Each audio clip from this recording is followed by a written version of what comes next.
Straight ahead, please. Right in front of you. I'm right here for me, please. And we're just rotating, we're rotating. And those smiles, everybody right here, do something fun real quick. Let's see those smiles. Broadway. So to come back to this and to to be a part of this world again is very emotional and beautiful. I think starting as a young artist in the industry at 15 years old, you make a lot of mistakes financially. You do a lot of. I've spent a lot of money on things that I shouldn't have back then that I would never do today. There has been times where earlier on in my career where I was working check to check, and spending way more than I had and working check to check. So yeah, I could say that, but not in the extremity of some people. I've never. Before I got adopted, I went through a rough patch between 12, I would say 11 and 12, where my grandmother had passed, we lost the house, and I was living from house to house with one of my friends. My mother wasn't really around. So I would say that, and then my later teenage years, I've experienced a little bit of that struggle, for sure. Yeah.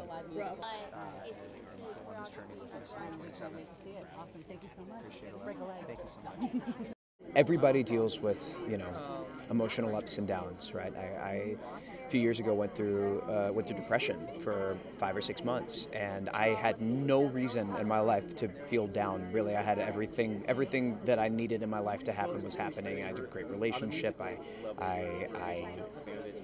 was happy with my family. I was happy with my work. I was working a lot. I felt alone. I felt down. There was nothing, and it was out of my control. But rebuilding in terms of my sense of community and taking inventory in what I had and the people that were around me and how loved I was is what brought me back to a really joyful place. Everybody goes through that at some point in time in their life, whether it be a couple of weeks or a few years. Everybody's going to deal with something like that. It's a much more epic. I think it's very important to recognize who you have in your life and how well you love them and how well you receive the love that they give to you. And that really is the message of this show.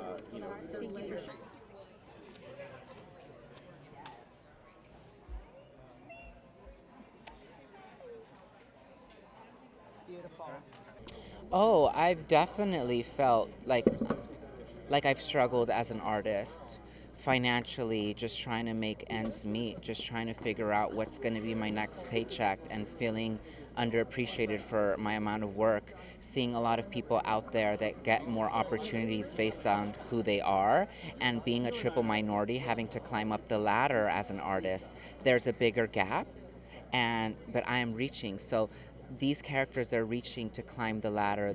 They're fighting for what they think they deserve, and they want to earn it, and they're artists, and they're struggling, and they have good hearts, and they're good people.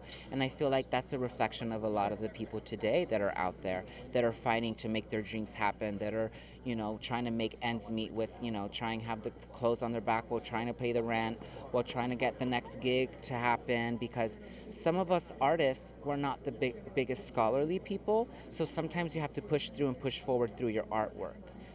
Some of us have a different path and a different journey, and I think that's how I relate with these characters, is pushing through as an artist while struggling,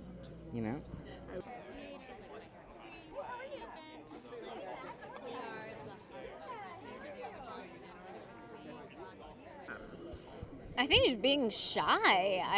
I was a very timid, shy kid, and the thing that helped me find my voice was doing musical theater, being able to hide behind a character and be able to see someone's story and to empathize with what they're going through, and then taking it, internalizing it, and expressing that through myself to be a vessel for someone else's story. I think that it's such a beautiful thing, and it really has allowed me to kind of find my own voice and find my own 2 feet.